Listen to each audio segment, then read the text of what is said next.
Ultimately, Donald Trump has done what America had never done before: attacked Iran directly. There had been so much strain, so much stress, so much bickering over decades.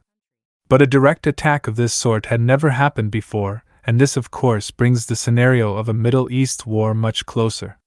What has Donald Trump done? 3 nuclear facilities have now been attacked for the Ishan and Nathans. These are the 3 critical places where Donald Trump has now attacked. The Nathans and Isfahan are attacked by navies through cruise missiles, and something extra special is kept for Fordo. What was being said for a long time about Fordo was that America has to finish the job because Israel does not have the weapons, the ammunition, the gunpowder with which the depth of Fordo can be reached. Up to 300 feet deep where Fordo's nuclear plant is concerned, which is a nuclear enrichment facility, only America had bunker-busting munitions for that, which has now been deployed by their stealth bombers. This is the GBU-57 massive ordnance penetrator, and Israel needed this a lot in the last 1 week, when there was such a massive ballistic missile attack. Then Israel appealed to America to send this GBU-57 through its stealth bomber. This 300-pound bomb is a massive ordnance penetrator, and its design strength is such that it explodes up to a depth of 200 feet. Some regions of Fordo are up to 300 feet. So how effective is it or not? For this, we will have to wait for the satellite images. But this will remain a matter of debate because Iran has already started denying that we had already removed our ordnances and enriched uranium from Fordo. But this is the basic way how this GBU bomb works. Imagine this is a 3,000-pound bomb. Its weight is due to the heavy shielding and concreting itself, and when it is dropped from such a height, it penetrates into the ground with its own weight. After sinking into the ground, it explodes on its own.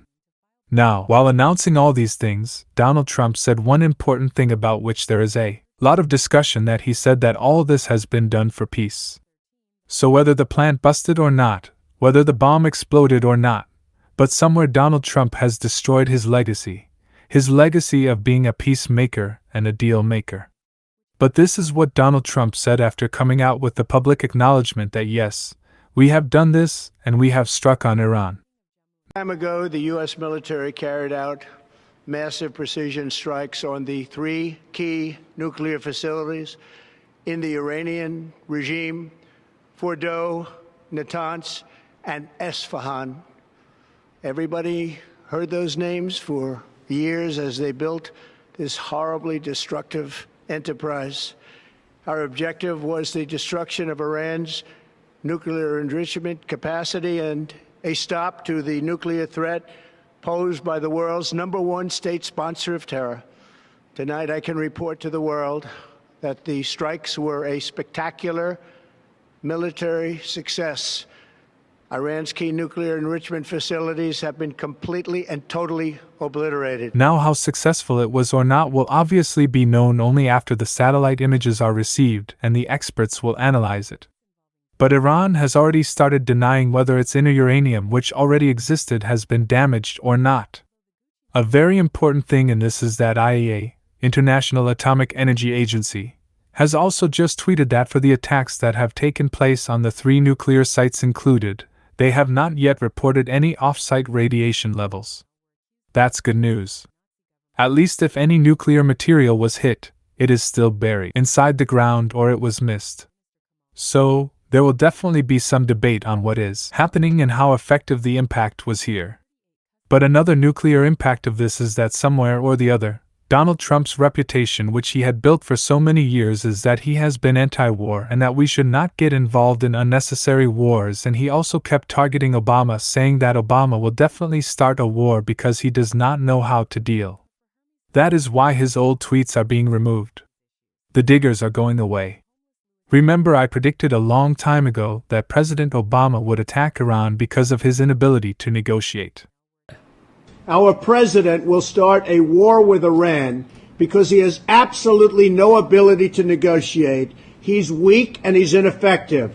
Today, listening to the words of Donald Trump definitely makes one laugh a bit. Let's also talk about weak and ineffective American politics. Let us also talk about what Iran says about this attack, which happened due to Israel's provocation, and what will be its view on this. But if there is anyone in the whole world who is breathing the most relieved breath right now, is Benjamin Netanyahu. Because in the last 1 week, the way Israel was bombed, one thing is that Netanyahu's condition became very bad because he had not expected that after this surgical attack, after Rising Lion, there would be a ballistic attack like this on Israel. So at this time Netanyahu is breathing the most sigh of relief because his pressure, the American groups, the lobby, the Israel lobby, their work has been successful. Now Netanyahu is saying that, look brother, Trump has done a great job. Congratulations, President Trump. Your bold decision to target Iran's nuclear facilities with the awesome and righteous might of the United States will change history. In Operation Rising Lion, Israel has done truly amazing things. But in tonight's action against Iran's nuclear facilities, America has been truly unsurpassed. It has done what no other country on earth could do. History will record that President Trump acted to deny the world's most dangerous regime the world's most dangerous weapon. So denial of weapons has happened, or not the most dangerous regime, which you are saying has not attacked anyone at least in the last 200 years.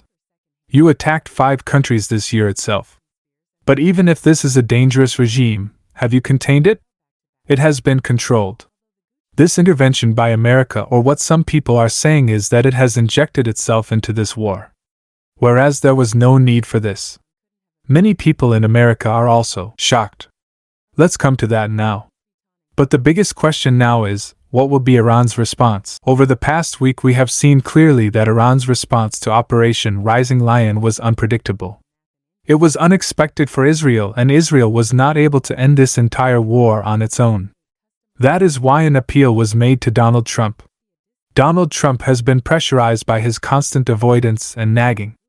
He has been forced to definitely join this war. But after this, will Israel remain silent now?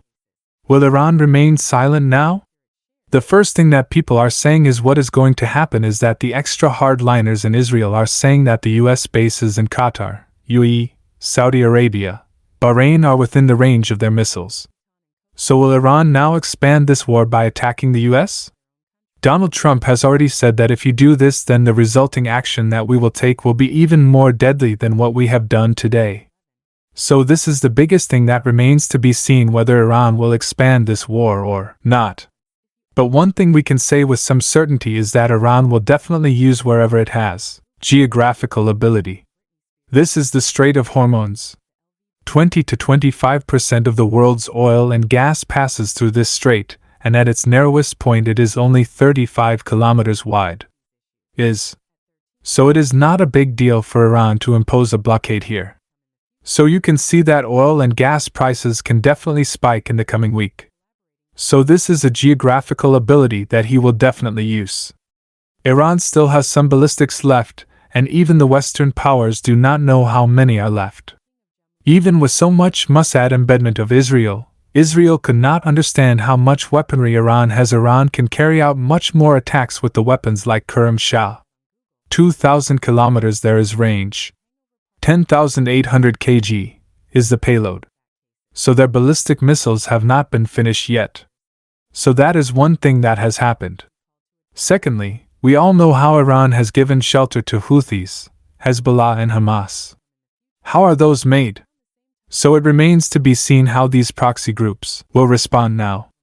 And America is already aware of this, and it is being seen that after this attack, there may be no lone attacks by sleeper cells because it is quite precise. If you say so, it is quite unpredictable because there has been an altercation, there has been tension, but America has never directly attacked Iran in this manner before, and that is why some hardliners in Iran are also saying that the American fleet in Bahrain should also be attacked. So right now we are in a very sensitive situation.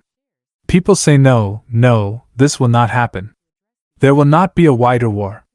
But if you read history you will see that a wider war can happen very soon. But how did all this happen? Because Donald Trump had said that I will take 2 weeks and I will decide. And it clearly did not seem that he was in the mood for this type of attack. Remember, Operation Rising Lion came at a time when Iran was already in nuclear talks with America and it was attacked in the middle of it. In a way, The talks were also sabotaged. Chuck Schumer, the state minority leader, has now said that he would now like to vote on the War Powers Act.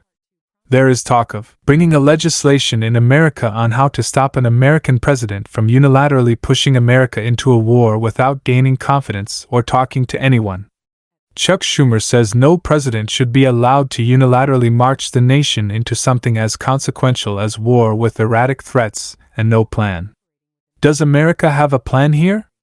It is a little difficult to say this because we also have to see that if China and Russia come in support of Iran, then the whole plan and the entire equation can go haywire. Right now Iran is standing alone. Only then all these things have happened to Israel. If someone else comes in support of Iran, then definitely the pressure that is going on America, and this is an unexpected thing happening where even in America people are understanding that when we did not want war, when we elected Donald Trump saying that he will not take us to war, then why did he take us to war? And for this many things are being said that Israel and Mossad definitely have a hand in this, the way Donald Trump's name is mentioned in the Epstein files because he has not released those files. So this atmosphere of suspicion is increasing even more. How Israel is controlling American politics. Now the people of America are also understanding that Israel is not America's pet. America is becoming Israel's pet. There is a saying that the tail that waxes the dog. The same situation seems to be happening right now. Now in all these situations, Trump's old bites are also coming out in a very funny way. The things that he was saying earlier were coming out. This entire scene that you are seeing today is going on between Israel and Iran. Iran is trying to develop its nuclear weapons. This scene ended on its own. A nuclear deal was signed between America and Iran, from which Trump extracted himself. America was pulled out during his first presidency, and after that Iran started its nuclear enrichment. Today these same bites are coming back to hit out at Trump. That friend, somewhere or the other you had started the scandal. I am announcing today that the United States will withdraw from the Iran nuclear deal. In a few moments, I will sign a presidential memorandum to begin reinstating U.S. nuclear sanctions on the Iranian regime. We will be instituting the highest level of economic sanction. Any nation that helps Iran in its quest for nuclear weapons could also be strongly sanctioned by the United States. America will not be held hostage to nuclear blackmail. Now, who is doing the nuclear blackmail? Which country is doing it? It is a little difficult to say this. But clearly they have definitely damaged their legacy because they had tried this only. They pulled out of the deal in 2018 and now they are trying to sign a deal with Iran back in the deal so that Iran gives up its nuclear weapons and they got their Nobel Prize. But they have dropped a bomb on that Nobel Prize and their legacy as well. A big GBU bomb has fallen. Because now we have come to a situation which we can call uncharted waters. Because what will happen next? How will Russia behave after this? How will China behave? How will Israel behave, and how will Iran behave? We don't know yet. But while recording this episode, I can confirm to you that Iran is not going to sit quiet as expected because they too have taken this as a matter of national pride and the attack on Israel has already started. So within a few hours of this massive strike it remains to be seen whether Iran attacks the USA or not. But definitely, attacks on Israel will continue. It remains to be seen whether there will be a bigger attack using a bigger missile or not. But attacks on Israel still continue. The second situation is that many people in America are criticizing the fact that we voted for Trump this time. Trump's own mega-way base is speaking. We voted for you to keep us out of the war. We have to focus on inflation, focus on jobs, focus on the economy. The focus is on make America great. But you have done it MEGA. Make Israel great. People are saying we voted for inflation, and what we got was another war. So because of Donald Trump's image and Donald Trump's personal desire, he wants me to get a Nobel Prize. I want to be known as a deal maker, as a peacemaker. It has been damaged somewhere by this GBU bomb. I would like to end today's episode of Patriot with a special quote given by Donald Trump this year. How they would like to be remembered as their legacy. Like in 2017, we will again build the strongest military the world has ever seen. We will measure our success not only by the battles we win, but also by the wars that we end, and perhaps most importantly, the wars we never get into.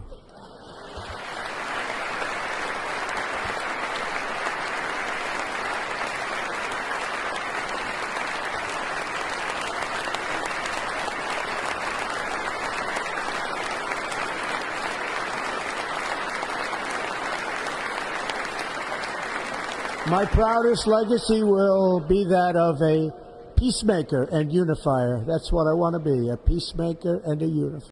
Peacemaker and a unifier, these two things will not happen. There is no doubt that it is not possible for Iran to stand against America's military might, because the air force of the sanctions which have been in office for so many years was already almost negligible. Israel has total air superiority over the skies of Iran at this point of time. What they have is investments in ballistics, and they still have a stockpile of ballistic missiles which even these big GBU bombs cannot destroy because Iran has distributed it in a very wide area, due to which the attack on Israel is still continuing. The question now is whether this war will be extended. Will Iran even think about it that if it attacks USA's base in Middle East, then how severely USA will react? Now it is no longer a matter of nuclear war. There is no enrichment facilities left. Now the question is whether Iran will surrender an object and say that you have dropped bombs on us. Now either we sit quietly or he will escalate this war and take it to America's doorstep. We are looking at this entire situation at a very delicate time right now. But Israel is not being spared. This is, indeed, the case. Bombs are still falling on Israel as we speak. Second, what Donald Trump thought he would do was stop the Ukraine war. India will stop the Pakistan war. He will get himself nominated from Pakistan for the Nobel Peace Prize. All those dreams that we too would receive a Nobel Peace Prize like Obama. Those dreams have been shattered. But there is more here than Donald Trump's personal dreams. Here it is about America's future, it is about the economy, it is about the peace of the country. And the way its ramification will happen. If there is an impact on the supply of oil and gas, then it will have an impact on your and our pockets and our lives as well. This war will destroy the whole world. If de-escalation hasn't happened yet, then diplomacy and de-escalation seem a bit difficult right now. That's it from my side on this topic. If you found this breakdown informative, drop a like, and don't forget to subscribe to Isaac Blake for more deep dives into the forces shaping our world. Until next time, stay informed, stay sharp.